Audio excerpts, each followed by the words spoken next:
আসসালামু আলাইকুম এভরিওয়ান, কেমন আছেন সবাই? আজকের রেসিপিতে থাকছে ঝরঝরে ডালের চচ্চড়ি। এই চচ্চড়িটি খুবই সুস্বাদু এবং মজাদার। একবার রান্না করে খেলেই এর স্বাদ বুঝতে পারবেন।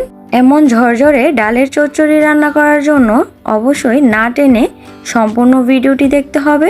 প্রথমেই নিয়েছি 2 কাপ পরিমাণ মসুর ডাল।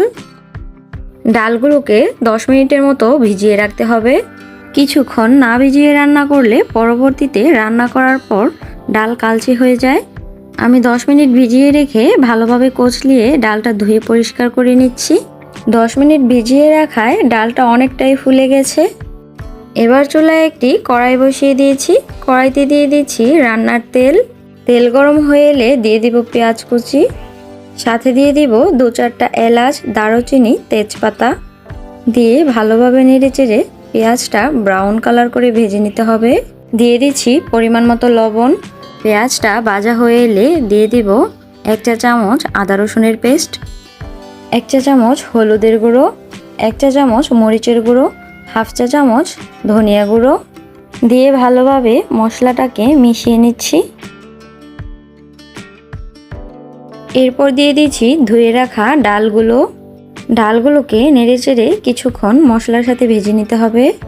এরপর ডালটা সিদ্ধ হওয়ার জন্য দিয়ে দেব পানি। এখানে পানির পরিমাণটা বুঝে দিতে হবে, নয়তোবা ডাল খুলে যাবে। যে কাপ দিয়ে ডাল মেপে নিয়েছি সে কাপ দিয়ে 2 কাপ পরিমাণ পানি দিয়েছি। এরপর ঢাকনা দিয়ে ঢেকে দিচ্ছি। ডালে বলক চলে আসলে চুলার আঁচ মিডিয়াম করে দিতে হবে। প্রথমেই ডাল 10 মিনিট ভিজিয়ে রাখার কারণে খুব দ্রুতই সিদ্ধ হয়ে যাবে। এরপর দিয়ে দিচ্ছি ফালি করা কাঁচামরিচ। নেড়েচেড়ে ঢাকনা দিয়ে ঢেকে দেব। কিছুক্ষণ পর ডালের পানি একদম শুকিয়ে এলে চুলা অফ করে দেব।